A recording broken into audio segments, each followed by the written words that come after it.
भारतीय इतिहास इतना समृद्ध है कि यहाँ पर हर एक शासक की एक अलग ही कहानी है और हर एक साम्राज्य की एक अलग गाथा।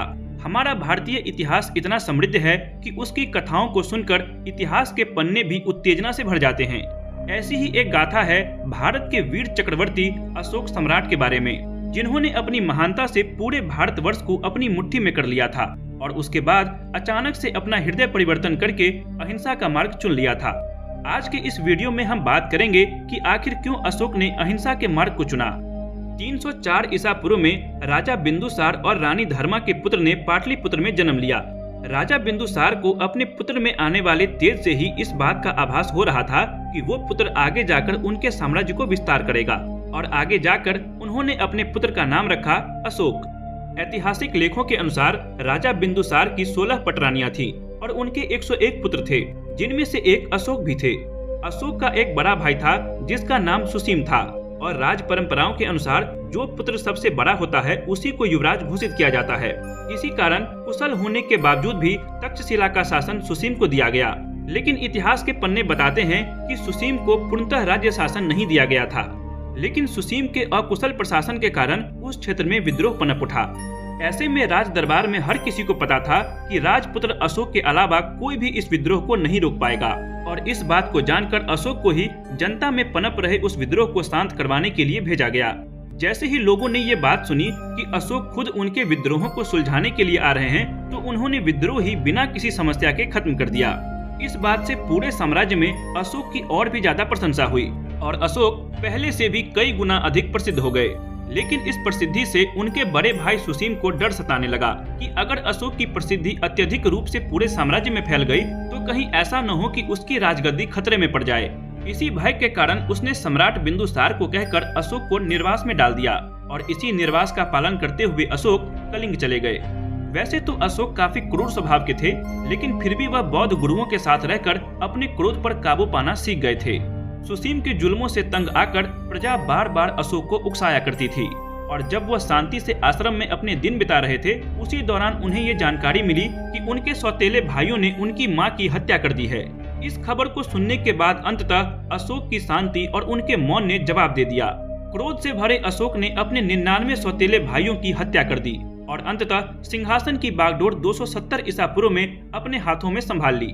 सत्ता संभालते ही अशोक ने पूर्व तथा पश्चिम दोनों दिशाओं में अपना साम्राज्य फैलाना शुरू कर दिया। उसने केवल 8 वर्षों में आधुनिक असम से लेकर ईरान की सीमा तक अपना साम्राज्य विस्तृत कर लिया और बन गया भारत का इकलौता चक्रवर्ती सम्राट। लेकिन सकुशल और वीर शासकों के होने के बावजूद भी एक ऐसा राज्य था जो उनके पूरे राजवंश पर किसी कलंक की तरह लगा हुआ था और वो दाग था कलिंग राज्य। कलिंग इकलौता ऐसा राज्य था जिसको कभी भी मौर्य वंश का कोई भी राजा नहीं जीत पाया था और इसी कलंक को अपने राजवंश से हमेशा हमेशा के लिए मिटाने का मकसद लेकर अशोक अपनी जिंदगी का सबसे विध्वंसक युद्ध लड़ने के लिए निकल पड़े।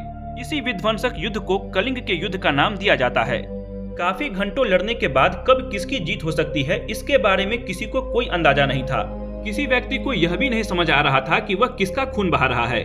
बस सब हवा में अपनी तलवार चला रहे थे और हर किसी का खून बहा रहे थे। इसी खूनी खेल के बाद अंततः अशोक ने कलिंग की लड़ाई जीत ली और अपने राजवंश का पहला और इकलौता ऐसा शासक बना जिसने कलिंग राज्य को भी अपनी मुट्ठी में कर लिया था। लेकिन इस युद्ध में लगभग 1 लाख सिपाहियों की मृत्यु हो गई और 1.5 लाख सिपाही बुरी तरह घायल हो गए। अशोक सिपाहियों की मृत्यु और घायल हुए सैनिकों के आंकड़ों का आकलन करने के लिए युद्ध भूमि में निकले और तभी उन्हें युद्ध भूमि में दूर एक बौद्ध भिक्षु खड़ा हुआ दिखा।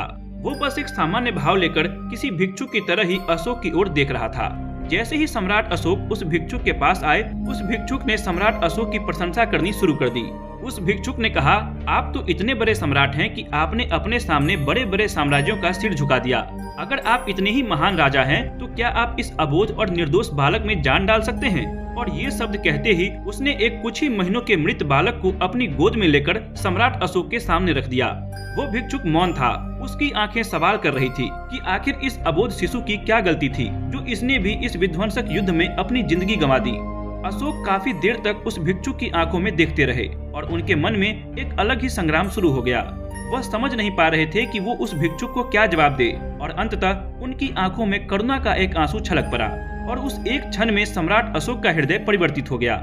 जो सम्राट अशोक क्रोध के आवेश में आकर राजगद्दी की ओर आए थे, उस क्रूर राज्य शासक को अशोक ने एक बार फिर से अलविदा कह दिया और एक बार फिर से उन्होंने शांति के मार्ग को अपनाने का निर्णय लिया और युद्ध क्रियाओं को सदा के लिए बंद कर देने की प्रतिज्ञा की।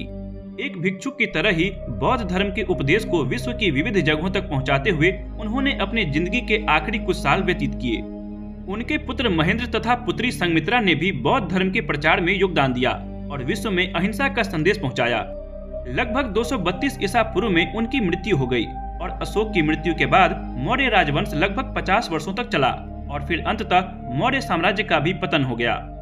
आपको आज का ये वीडियो पसंद आया हो तो इसे लाइक कर अपने दोस्तों के साथ शेयर जरूर करें और अगर आपने अभी तक हमारे चैनल पैरेलल फैक्ट को सब्सक्राइब नहीं किया है तो जल्दी से सब्सक्राइब करके बेल आइकन जरूर ऑन कर लें। मिलते हैं आपसे अगली वीडियो में, तब तक के लिए धन्यवाद।